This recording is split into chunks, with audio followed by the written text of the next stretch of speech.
vídeo do Entre Planos. Entre planos, pra mim, varia bastante de vídeo pra vídeo. Então, eu não vi muitos vídeos dele. Eu sei que ele é um canal bem respeitadinho, assim, no meio, né? É um canal que a galera dá moral. Mas por que o One Piece deu tão certo? Deixa eu baixar que ele consegue mixar o vídeo. Atenção, este vídeo tem spoilers. Do Se quê? tinha uma estreia de série nesse ano que estava deixando os fãs Da série do One ansiosos Piece. e apreensivos, É que era a da versão em live action da Netflix de One Piece, que há mais de 25 anos tem sido uma das séries mais aclamadas da história dos mangás e dos Verdade. animes. Nessa história a gente conhece Verdade. o Não Luffy, mentiu, um apenas jovem cuspiu pirata fãs. que tem um corpo elástico e que sonha em montar sua tripulação para encontrar o maior tesouro escondido do mundo, o tal do One Piece.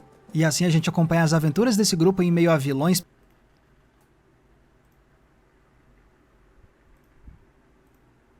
pitorescos, locais fantasiosos e mares Ponto 5. perigosos.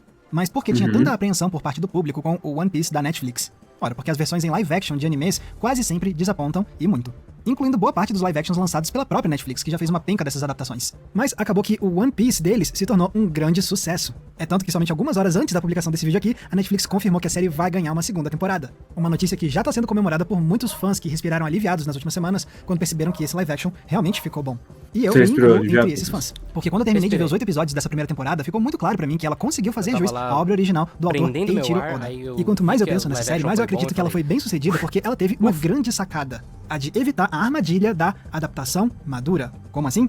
Vamos olhar mais de perto. Become King of the Essa Pirates! cena é Quando cringe, filmes e hein? séries adaptam quadrinhos e desenhos animados, é muito comum perceber os esforços dessas produções para tentar dar uma amadurecida na obra, provavelmente porque quadrinhos e desenhos animados ainda são vistos por muita gente como coisa de criança. Então, se faz esse esforço para que a adaptação tenha um apelo para um público mais amplo e para que seja levada mais a sério, entre aspas. E esse amadurecimento da adaptação pode acontecer de várias formas, seja trazendo uma proposta estética bem diferente do original, seja trazendo um tom narrativo mais sério, seja com a inclusão de mais violência, entre outras estratégias. E a gente vê isso tudo acontecer frequentemente com adaptações de mangás e de animes também. E veja bem, não existe nada de inerentemente errado nessa proposta de amadurecimento. Afinal, adaptações Eu não sempre... sei se esse é um comentário que faz muito sentido, considerando que a Marvel tá aí há mais de 15 anos.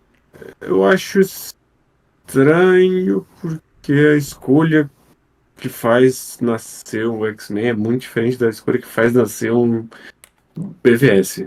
Uhum. Por mais que no final seja dar uma limpada na galhofa, Sim, os dois, eu acho que eles são inerentemente muito diferentes pra você colocar em são. tentar tornar mais madura. São porque um é um exercício de. Como é que eu falo isso?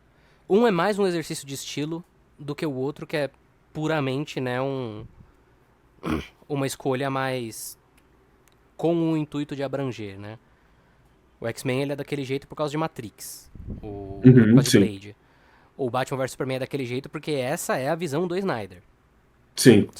Eles partem de pontos similares, mas a intenção por trás é completamente diferente e até vem de visões diferentes, né?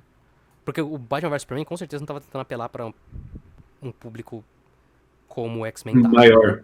precisam fazer mudanças. O problema é que muitas Todo filme vezes de esse Snyder é esforço de feito pra amadurecimento fã do acaba Snyder, ou assim. desfigurando a obra ou só trazendo filmes e séries ruins mesmo, que parecem não entender muito bem a obra original. E esse era provavelmente um dos meus principais medos com o One Piece da Netflix. Porque no E peraí, original, peraí, One Piece é peraí, uma peraí. Calma. Uhum. Eu acho estranho ele. Talvez seja só uma questão de edição, mas o problema de Cowboy Bebop é justamente o contrário. É Sim. que ele é uma série mais madura e eles trouxeram pra um bagulho infantilóide idiota. Eu não digo nem infantilóide idiota, mas eu digo um molde americano muito muito fácil ali, né? Com um tom infantil, né? Porque eu não sei, parece que é questão de perspectiva, né? Eu lembro sempre de um vídeo da Lindsay Ellis. Lindsay Ellis? Eu acho que é. Pode ser. Que ela fala sobre namorado monstro. E ela Aí, comenta não sei. sobre o Mahotsukai no Yome. Hum. E aí, tipo, ela comenta, tipo, ah, não, eu gosto muito disso aqui, desse... Ela fala de um jeito meio... É... De um jeito meio... Eu não vou dizer pejorativo, mas diminuindo um pouco, sabe? Tipo, ah, eu gosto desse novelão pipoca aqui, sabe? Que é Mahotsukai no Yome. Quando, da nossa perspectiva, de pessoas que estão por dentro, o Mahotsukai no Yome, ele é quase um anime entre aspas, de arte, assim. Ele é um negócio maduro, sério, enfim. Ele é um drama de época. Ele é né? um drama de época, né? Ele é um seinen e tudo mais. Parece que existe essa perspectiva de quando você tem uma coisa com Cowboy Bebop, que é um anime ultra ocidentalizado, e você vai ocidentalizar ele ao ponto de fazer uma série americana da Netflix, você precisa correr atrás pra orientalizar ele mais. Porque senão ele é só uma série da Netflix e ele perde o charme, né? Eu não acho que Cowboy Bebop perderia o charme, eu acho que Cowboy Bebop tem muito charme por si só. Mas, né? Adaptação de anime, então vamos fazer os fãs de anime felizes. E aí, o que são os fãs de anime? O que é o fã de anime? Não existe fã de anime. Existe pessoas fãs de animes específicos, né? Não existe uma coisa geral chamada anime que não seja só um guarda-chuva que não quer dizer nada. História de aventura muito cartunesca, com elementos de fantasia chamativos, poderes exagerados, personagens expansivos e um senso de exploração muito deslumbrado. Então, se viesse uma versão em live action que acabasse tirando esses elementos da obra em prol de uma perspectiva... Que é o que Mas tirou. série da Netflix fez. Principalmente o senso de exploração. Porque eles não exploram lugar nenhum, Eles não né? exploram porra nenhuma, eles exploram 2 becos e um poço. Uma casa, um poço. menos infantil, entre aspas, ela tinha muito potencial de criar algo terrível. Mas felizmente esse não foi o caso. Sim, essa releitura se propõe a dar uma amadurecida em One Piece. Mas eles souberam usar o amadurecimento de forma equilibrada e com precisão, de um jeito que não desfigurou a obra. Tá, é verdade que eles dão sim umas cambaleadas tentando colocar elementos mais adultos. Tipo colocar uma cena de nudez aleatória que não combina em nada com o restante da obra. Dá pra ver também que a série não resistiu totalmente à tentação de inventar um romance onde não existia no original, que é o caso da relação entre Usopp e Akaya. Se no original a relação deles é puramente de amizade, aqui eles fazem questão de criar uma subtrama romântica e fazer os dois se beijarem, como se pra ser mais adulto fosse necessário desenvolver uma história de amor. Sendo que do jeito que foi executado pareceu só um romance meio mal elaborado mesmo. Se bem que poderia ter sido pior, eles poderiam ter inventado uma história de amor entre os personagens principais, tipo a Nami e o Zoro. Eles tentam forçar isso tanto. Sim, sim, sim, Eles só não inventaram porque o Oda falou que não podia. sim. Porque foi uma das duas exigências desse Uma homem. das 2 exigências dele. A outra Mas isso exigência não foi ter aconteceu os em grande parte flashbacks. foi por conta do criador de One Piece, o Oda. É. Porque ele teve um envolvimento muito forte nesse live action e deu condições muito específicas que a Netflix seguiu à risca. Pois bem, uma das regras que ele estipulou é que eles não poderiam de jeito nenhum inventar um romance entre os personagens principais. E se ele teve que fazer essa exigência é porque ele sabe que esse é exatamente o tipo de mudança que adaptações desse tipo gostam de fazer pra deixar a história mais adulta. Foi um baita acerto do Oda, na minha Não é opinião. pra deixar a história mais adulta. Pera aí, não. É o maior drama de adolescente do mundo. Sim, Entre planos, pelo amor. sim. Qualquer série teen tem o romancezinho da galera que não se bica, mas se gosta. Não é busca de adulto. Mas, tirando esses pontos específicos, de resto, eu sinto que One Piece pensou muito bem o amadurecimento da sua adaptação. Por exemplo, com a questão da violência. Esse é o outro recurso Ele não falou que o One Piece não era bom porque eles não tentaram amadurecer a série? Uhum. O que ele tá falando que o One Piece amadureceu e amadureceu bem, então? Uhum. É uma reclamação meio boba, assim, porque era só ele realmente mudar a primeira palavra que ele falou, mas enfim. clássico pra fazer uma adaptação parecer mais adulta. Às vezes isso funciona porque a violência mais gráfica acaba dialogando bem com as outras propostas da adaptação. Outras vezes parece que é a violência só pra parecer adultão mesmo. Mas One Piece soube usar isso de forma muito dosada, muito pontual. Eu Ao achei invés de tentar engraçado. basear toda a Olha, identidade dessa adaptação Eu achei engraçado porque eu acho o Shin Kamen Rider muito Zack Snyder. Mas eu não vou elaborar porque eu já reclamei muito desse filme. Eu odeio esse filme. Segui. Hideakiano, né? Sim. numa violência maior, o programa prefere criar poucos instantes mais gráficos. E eles nunca parecem deslocados, porque existe um certo exagero cartunesco neles. E o fato dessas cenas aparecerem poucas vezes faz com que elas causem impacto, porque parecem pontos fora da curva em comparação com as outras lutas. Sem contar que elas trazem um senso maior de que alguns perigos desse mundo de One Piece têm consequências reais e muito sérias. Outra estratégia comum de amadurecimento nas adaptações é fazer com que os personagens sejam um pouco mais tridimensionais. Fazer com que eles ganhem um conflito interno maior, ou então um passado mais trágico que explique as motivações deles, ou então expor suas atitudes contraditórias, e por aí vai. Felizmente, o live action da Netflix não teve que inventar muito disso, porque a verdade é que os personagens principais de One Piece, desde o começo, foram escritos pelo Oda desse jeito. A gente entende que os passados deles não são simples, que os sonhos desses personagens são baseados em episódios muito íntimos e marcantes da infância de cada um, e que nem sempre eles vão conseguir fazer tudo do jeitinho que eles gostariam por conta das suas próprias contradições. Mas o live action ainda assim soube como trazer um pouco mais de complexidade para um personagem específico, o Luffy. Na versão original desses primeiros capítulos, a gente entende que ele é sim um Porra, eu discordo pra caralho. Eu acho que eles esvaziam tanto o Luffy. Sim, completamente. Mas isso vem de uma visão também de que o Luffy é um protagonista genérico que... Que é mentira, né? Porra.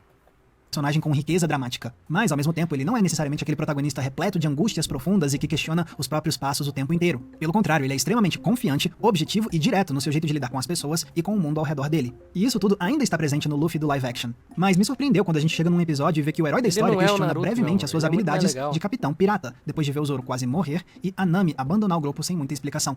Durante alguns minutos, ele hesita pela primeira vez na jornada dele, ponderando se o jeito dele agir é o correto. Mas perceba que o programa nunca aumenta o peso disso de forma desproporcional. O programa poderia expandir esse drama do Luffy e tentar transformar isso num tema recorrente do personagem ou no conflito central dele na temporada. Mas ao invés Como ele é o disso, Naruto esse se ele tem conflito do cabelo Luffy é preto? tratado com simplicidade. O Inaki Godoy atua com um pouco mais de melancolia, mas sem nunca perder o sorriso no rosto que é tão característico do Luffy. E esse momento de dúvida é rapidamente superado quando o Luffy percebe que não é esse cara que ele quer ser. O Luffy prefere ser o capitão que ele sempre sonhou em ser. Aí ele usa isso para superar a pequena crise e seguir adiante. E isso funcionou perfeitamente. Fora isso, também teve a decisão É bizarro porque tudo no papel que ele falou, teoricamente, é. Só que é num nível tão abaixo do que ele tá falando. Uhum. Tipo, o Inaki Godoy atuar com melancolia em momentos tão pontuais e tão fracos, né? E Porque o esse tempo todo ele tá sorrindo que nem um maníaco. então. E tem isso também, né? Ele tá atuando na maior parte do tempo como o Coringa.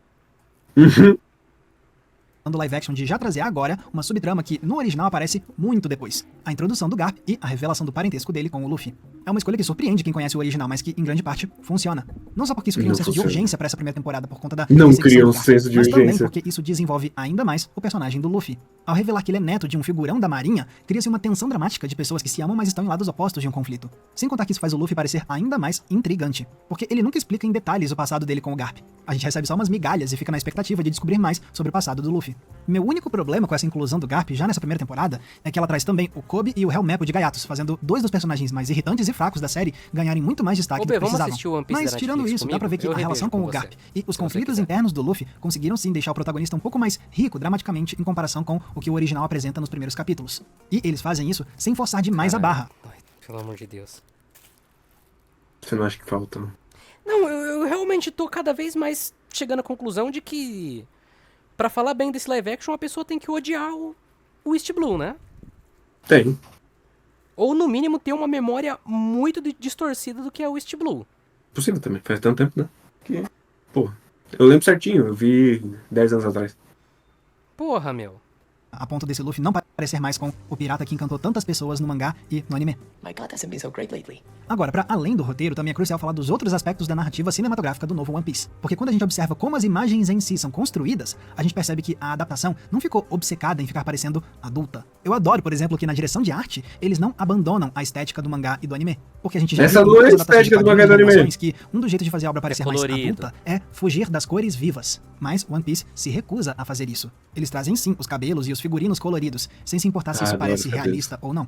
O mesmo vale pra como o live action abraça o cartunesco. Porque se teve algo que diferenciou o estilo do Oda no original, era esse design de expressões Então por que a série é tão escura, Jesus amado? Me explica entre planos. exageradas e proporções alongadas. Sem contar como o restante do mundo de One Piece era concebido com visuais exuberantes, seja na aparência dos animais ou nos ambientes fantasiosos com conceitos surreais. E seria tentador pro live action desviar disso tudo, já que esse estilo cartunesco pode causar estranhamento no público caso isso não seja bem trabalhado. Mas felizmente a produção da Netflix não renega esse estilo do Oda. Basta ver como os efeitos especiais deformam os corpos de formas absurdas, como os animais estranhos fogem do realismo e são representados com olhos grandes e expressivos, como cenários espalhafatosos aparecem com toda pompa, seja um picadeiro de circo dentro de um navio pirata, um parque temático comandado por homens peixe ou um navio-restaurante em pleno mar aberto. E tem também as armas enormes, que são apresentadas não sob uma visão prática e realista, mas sim com base no quão impressionantes elas fazem os personagens parecerem.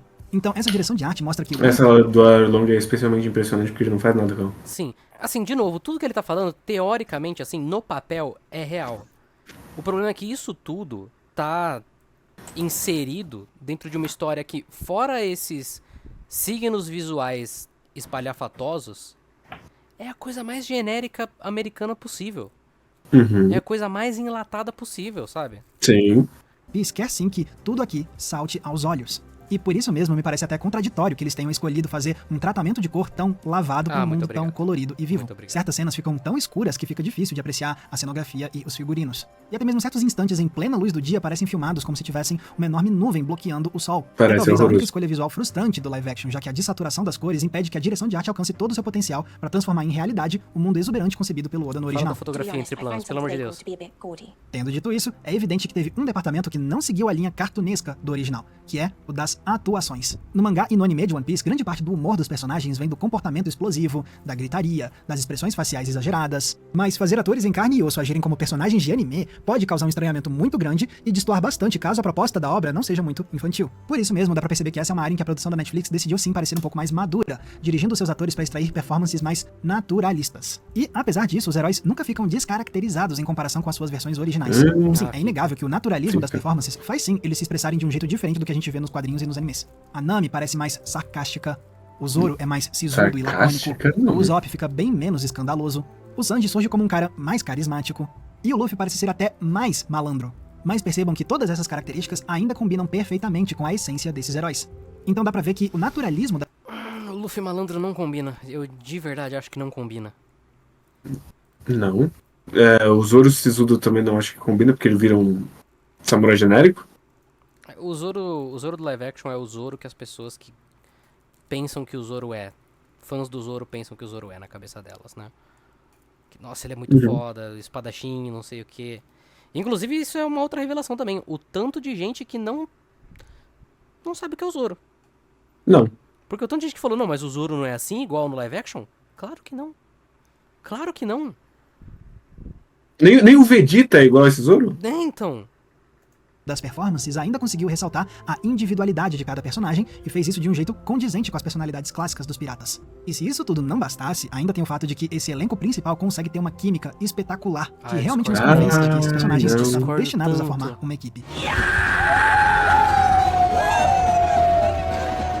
E quando a gente fala de direção, de coreografia de luta e de montagem, como esses departamentos lidaram com a ideia da adaptação mais madura? Felizmente eles optaram por ir mais pro lado do fantasioso e do exagerado, ao invés de tentar criar realismo pra parecer mais sério. Eu adoro, por exemplo, que em muitas lutas a gente vê a física se comportar de um jeito irreal pra criar golpes que pareçam poderosos. Ou então que eles trouxeram mesmo a ideia do Zoro lutar com uma espada na boca e elaboraram coreografias especificamente pra esse estilo, por mais que isso não seja nada prático na vida real. Porque eles sabem que isso é uma das Bacana, bons assinaturas do momentos de luta personagem. mesmo. Já o trabalho de câmera Zoro. dos episódios, felizmente, não se contenta em ser É, o somente Zoro- protocolar. Em vez disso, a direção É quem tem explora os melhores ângulos momentos de luta. inusitados, move a câmera pelo cenário em planos mais longos, Matheus. usa o zoom pra traduzir a elasticidade do Luffy. É uma variedade que cria momentos visuais que vão do peculiar ao energético, impedindo que a direção se torne entediante ou genérica.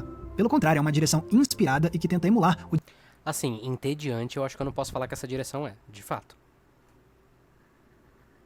Em nenhum momento eu olhei pra decisões dessa direção e pensei, Foi uma escolha automática.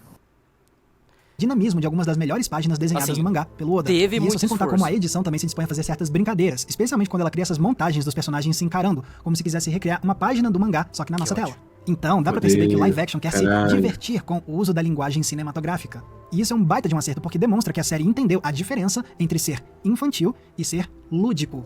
Não é porque a sua adaptação de anime quer parecer um pouco mais adulta que ela precisa necessariamente sacrificar o senso de diversão despretensiosa que a gente sente quando a gente é criança. E esse One Piece entende isso muito bem. Por mais que eles queiram apresentar uma versão mais madura dessa história, eles ainda Pausa aí, conservam pausa na aí. narrativa um sentido Me pega muito o subtexto que tá aqui de anime pra criança. Muito forte nesse vídeo. muito forte, muito forte. Porque, de novo, sabe? Você pode falar muita coisa sobre o One Piece, você pode falar muita coisa sobre o East Blue. O East Blue não é de diversão despretensiosa, Não. sabe? Não é porque ele não tá se levando a sério, não tem o Kagurabate lá cortando os caras, os Yakuza no meio, que ele é só tipo, ah não, divertidão, né? Vou ligar aqui e desligar meu cérebro. Tipo, pelo amor de Deus, sabe? Eu sei que ele não tá falando especificamente de desligar o cérebro, mas ele tá pegando muito numa veia de que, é pra se divertir, né? O principal É foco anime, é né? diversão. E é anime, sabe? Isso é uma coisa também que muitas pessoas que não viram o anime ou que, né, não tem muita familiaridade com o anime no geral acabam caindo muito, eu sinto, né? Nessa de tipo, só aceitar tudo que é estranho, entre aspas, no live action. Ele é anime, né? É adaptação de anime, né? Eles estão tentando emular anime, né? O que, de novo, sabe? Não é One Piece. A linguagem dessa série não é a linguagem do anime. Não é, de forma De alguma. maneira nenhuma. Não é a linguagem do anime, obviamente não é a linguagem do mangá. Sentimento de exploração lúdica da linguagem cinematográfica, que casa perfeitamente com o espírito do Luffy. Aí, quando todos esses elementos se combinam e a gente termina o episódio final da temporada, bate um alívio. Porque você percebe que, nessa adaptação, não existe um pingo sequer de cinismo. Na tentativa de amadurecer One Piece, seria muito fácil a Netflix trazer uma abordagem Dentro da adaptação, não. Mas eu acho a série muito cínica. O fazer dessa série eu acho muito cínico.